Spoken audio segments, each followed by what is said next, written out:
इस बीच दिल्ली से एक बड़ी जानकारी। एक देश एक चुनाव पर सरकार का बड़ा कदम अब निकलकर सामने आ रहा है। पूर्व राष्ट्रपति रामनाथ कोविंद की अध्यक्षता में कमेटी बनाई गई है। यही समिति भारत सरकार की तरफ से गठित की गई है और महत्वपूर्ण मुद्दों को लेकर भारत सरकार को रिपोर्ट सौंपने वाली है। One nation, one government, one election, ये नारा बीजेपी के हर नेता की तरफ से वक्तव्य के दौरान जरूर जारी हुआ, लेकिन अब एक देश एक चुनाव को लेकर केंद्र सरकार की तरफ से पहल होती हुई भी लगातार नजर आ रही है। समिति गठित की जा चुकी है। पूर्व राष्ट्रपति रामनाथ कोविंद अध्यक्षता करने वाले इस समिति की।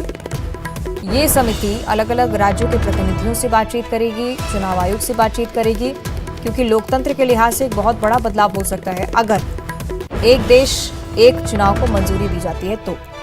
लेकिन उससे पहले बहुत जरूरी कि चुनौतियों को देखा जाए, कैसे टैकल करना है इन सारी चीजों को, इससे देखा जाए, और यही काम इस समिति की तरफ से किया जाएगा। अध्यक्षता करेंगे पूर्व राष्ट्रपति रामनाथ कोविंद। भारत सरकार को रिपोर्ट सौंपेंगे। ये देखा जाएगा कि आने वाले समय में क्या ये कदम भारत के लिए ठीक साबित होता है। वन नेशन, वन इलेक्शन, जो कि सोशल मीडिया पर भी फिलहाल काफी ट्रेंडिंग, क्योंकि भारत सरकार की तरफ से भी गंभीरता इस विषय पर अब बढ़ती जाने लगी है। सोशल मीडिया प्लेटफॉर्म्स पर लोग भी अपनी राय भी इससे लेकर दे रहे हैं। लेकिन समिति की तरफ से एक महत्वपूर्ण जिम्मेदारी अब निभाई जाएगी, जिसमें यह पता लगाया जाएगा कि क्या one nation, one election Bharat के लोकतंत्र के लिए सही साबित हो सकता है। आने वाले समय में क्या कोई बड़ा परिवर्तन इसके बाद हो सकता है और किन चुनौतियों का सामना करना पड़ सकता है, इस पर भी हो सकता है कि मंथन हो। इन्हीं तमाम पहलुओं पर बातचीत कर समिति एक फैसला लेगी, रिपोर्ट तैयार करेगी और रिपोर्ट सौंपेगी भारत सरकार को। उसके बाद इस पर निर्णय संभव है।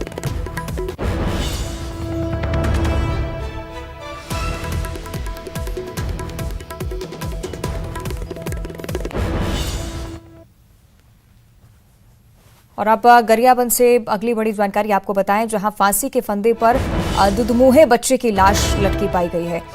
गंभीर घटना। पिता ने अपने ही बच्चे को फांसी के फंदे पर लटका दिया। फिंगेश्वर थाने के गनियारी के जंगल में लाश पाई गई। आरोपी पिता को पुलिस ने गिरफ्तार कर लिया है। फिंगेश्वर पुलिस पूरे मामले की जांच भी कर रही है। बहुत गंभीर पूरा मामला। पिता की तरफ से बच्चे को फांसी के फंदे पर लटका दिया गया। पुलिस हालांकि तफ्तीश में जुटी हुई कि आखिर क्यों ये सब हुआ।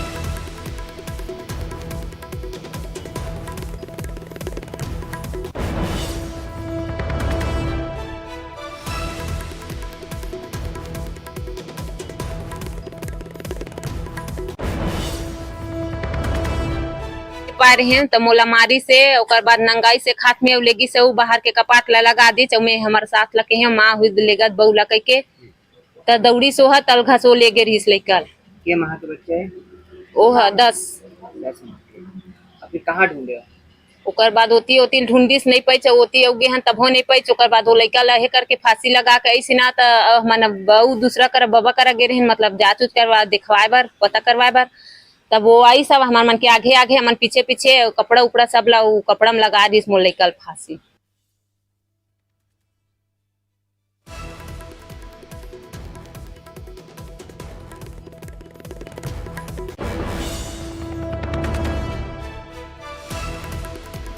सामने आई हैं।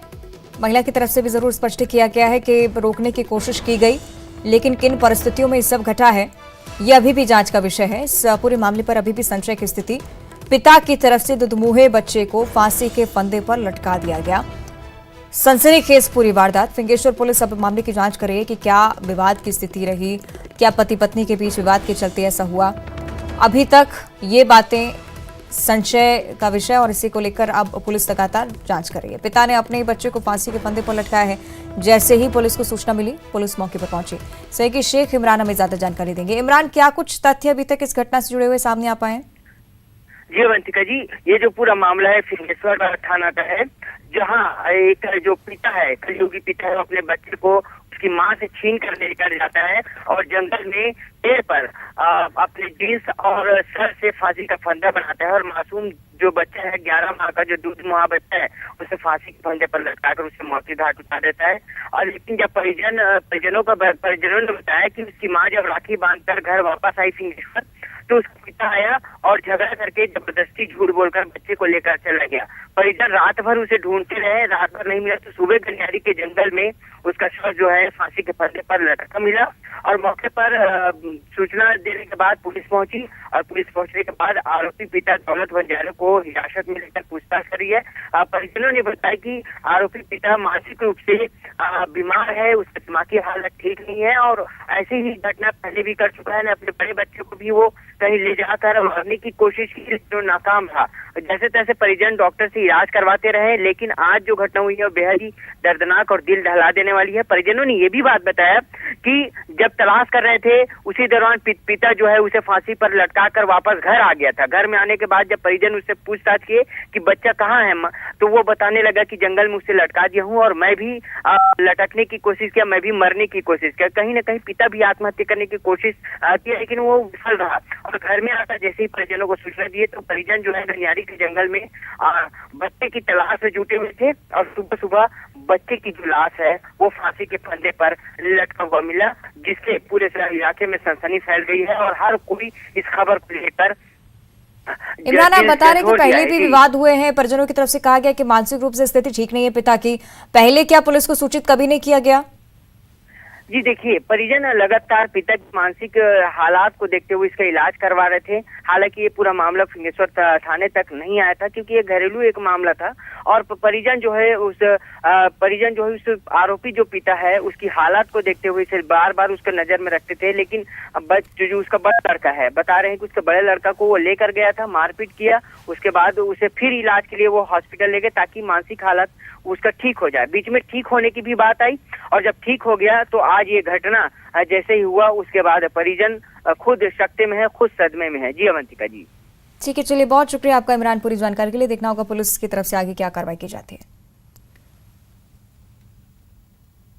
और आगे बढ़ते हुए बात सतना से अगली बड़ी खबर की। बाप ने अपने 11 माह के बच्चे को, जो दूध मुहा बच्चा है, उसे फांसी के फंदे पर लटकाकर मौत के घाट उतार देता है।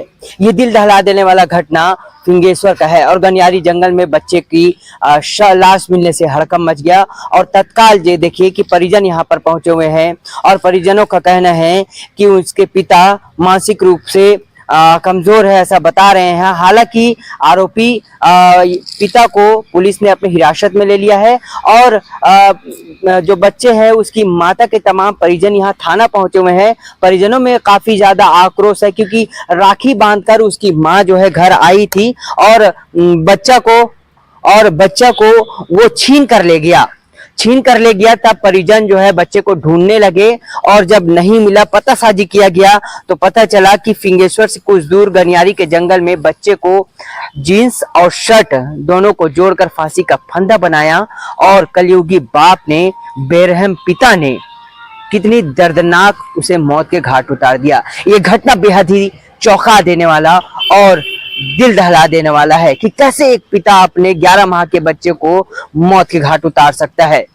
ये बेहद ही हैरान करने वाला और बेहद ही दिल दहला देने वाला घटना है। हालांकि फिंगेश्वर पुलिस इस पूरे मामले की जांच में जुटी हुई है। आरोपी पिता को अपने हिरासत में लेकर पूछताछ कर रही है। न्यूज़ 18 के लिए गरियाबंद से शेख इमरान। आगे बढ़ते हैं। सतना से अगली बड़ी खबर, जहां 13 साल की नाबालिग से गैंगरेप हुआ है। 2 आरोपियों ने इस वारदात को अंजाम दिया। बाजार से 2 नाबालिग सहेलियां वापस लौट रही थी। बीच रास्ते में ही दोनों का अपहरण कर लिया गया। एक नाबालिग अपहरणकर्ताओं के चंगुल से भाग निकली, जबकि दूसरी बच्ची को आरोपियों ने अपना शिकार बनाया। दोनों आरोपी को पुलिस ने अब गिरफ्तार कर लिया है। 1 महीने में सतना से ये तीसरी बड़ी वारदात सामने आ रही है। पुलिस प्रशासन पर लगातार सवाल खड़े होते हुए अपहरण होता है, दुष्कर्म होता है। 2 सहेलियों को आरोपी पकड़ते हैं, इनमें से एक उनके चंगुल से छूटकर भागती है, लेकिन दूसरे के साथ दुष्कर्म किया जाता है।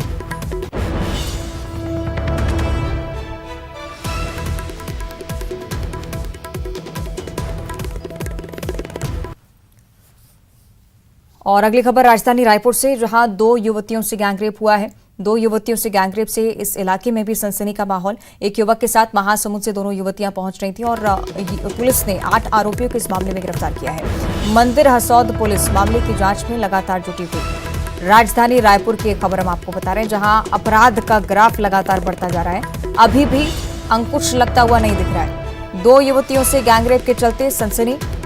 एक युवक के साथ महासमुंद से दोनों युवतियां आ रही थी, लेकिन 8 आरोपी इस मामले में पुलिस ने अभी तक गिरफ्तार किए हैं, जिनकी पहचान हो पाई है। मंदिर हसौद पुलिस मामले की जांच में लगातार जुटी हुई, कानूनी कार्रवाई जारी है।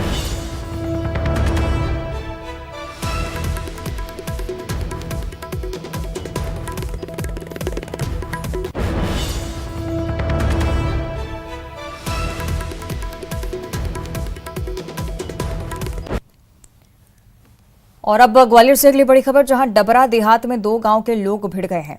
बिजली सप्लाई को लेकर 2 गांव के लोग आपस में भिड़ गए। झगड़े में 9 लोग घायल हुए हैं। एक ने इलाज के दौरान दम तोड़ दिया।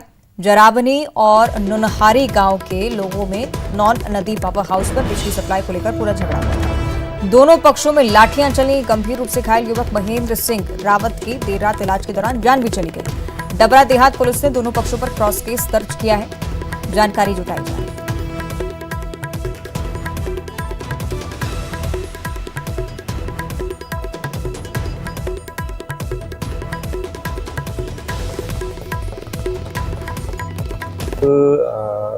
मसीदपुर में विद्युत विभाग का एक फीडर है, जहां से 3 गांवों की विद्युत सप्लाई अलग अलग समयावधि में की जाती है।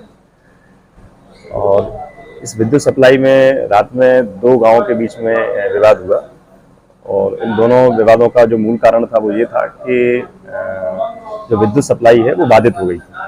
क्योंकि इनको 12-12 घंटे की दोनों गाँव में सप्लाई है, तो दोनों गाँव दोनों पक्ष वहां पे इकट्ठे हुए और उनके बीच में विद्युत सप्लाई को लेकर विवाद हुआ है।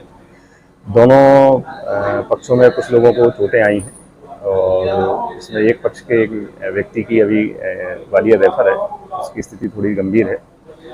दोनों पक्षों की ओर से उनके बताए अनुसार उसमें मुकदमा दर्ज कर लिया गया। रीवा सीधी टनल के पास यूपी कैनाल की मुख्य नहर टूट गई है। नहर के पास आपको बताया कि भारी संख्या में लोगों की भी मौजूदगी, क्योंकि बड़ी मात्रा में पानी भी यहां पर भरना शुरू हो गया है। तस्वीरें आप देखें, टनल के अंदर बाहर पानी भर जाने के चलते यातायात इस मार्ग पर बाधित होता हुआ। घटना के बाद आधी रात को कलेक्टर सहित चुरहट विधायक भी मौके पर पहुंचे। यूपी कैनाल का पानी रोका गया। चुरहट थाना क्षेत्र के मोहनिया की पूरी घटना। तस्वीरें आप देखिए, पानी लगातार बढ़ता हुआ, लेकिन अब धीरे धीरे स्थिति सामान्य होती हुई, क्योंकि बड़े अधिकारियों ने इस पर संज्ञान लिया। फौरन विधायक भी मौके पर पहुंचे, लेकिन यातायात इस मार्ग पर देर रात तक बाधित रहा, जिसकी तस्वीरें हम आपको दिखाएं।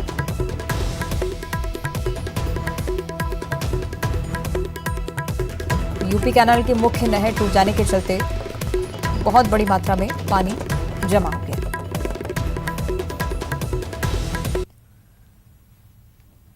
और अब चर्चा करेंगे ग्वालियर जिले की। डेंगू का खतरा लगातार यहां पर बढ़ता जा रहा है। गुरुवार को डेंगू के 17 मरीज मिले हैं। जय रोग और जिला अस्पताल की अगर बात की जाए तो संयुक्त रूप से 66 सैंपल्स की जांच हुई थी। 10 साल के बच्चे सहित 17 मरीजों में डेंगू की पुष्टि हुई है। ग्वालियर जिले के 10 और अन्य जिलों के 7 मरीज इसमें शामिल हैं। जिले में डेंगू का आंकड़ा बढ़कर अब 75 के आसपास पहुंच चुका है। और इसी के चलते आप देखें कि बीते दिनों जो स्थिति बनी, उस स्थिति का खतरा एक बार फिर से मंडराता हुआ। इसी के चलते रोकथाम के भी उपाय अपनाने की अपील नगर निगम की तरफ से भी की जा रही है।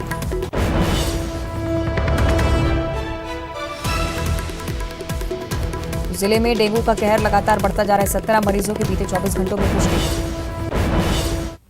दुर्ग की भी बात कर लेते हैं, जहां डेंगू और डायरिया का कहर लगातार जारी है। डेंगू और डायरिया के 4 नए मरीज मिल चुके हैं। टाउनशिप, प्रियदर्शनी परिसर और केलाबेड़ी, ये वो क्षेत्र हैं जहां से मरीज निकलकर लगातार सामने आ रहे हैं। डबरापारा में डायरिया के 4 नए मरीज मिले हैं। जिले में डेंगू प्रभावितों की संख्या 141 पहुंच गई है और डायरिया से प्रभावित मरीजों की संख्या 25 है।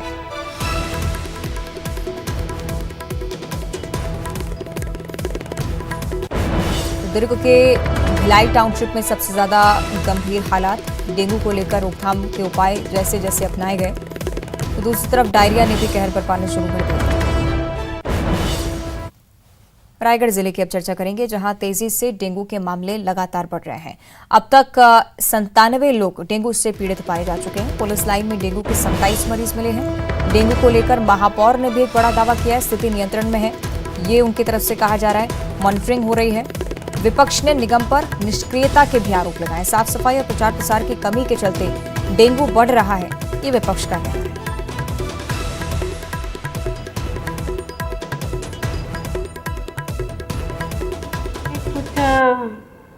डेंगू का पेशेंट मिले हैं जो कि पुलिस लाइन वार्ड नंबर 13 और पुलिस लोग को ही 27 लोग को एक साथ डेंगू हुआ है, जो कि आने वाला समय में उसको देख रेख करने के लिए हमने निर्देशित पूर्व में ही कर दी थी। एक बैठक रखी गई थी, उस वार्ड के पार्षद के द्वारा भी अवगत करा दी गई है, जो कि वहाँ पिछले संडे को डेंगू के वार और जागरूकता। और इसी के साथ बुलेटिन में इतना ही। नमस्कार।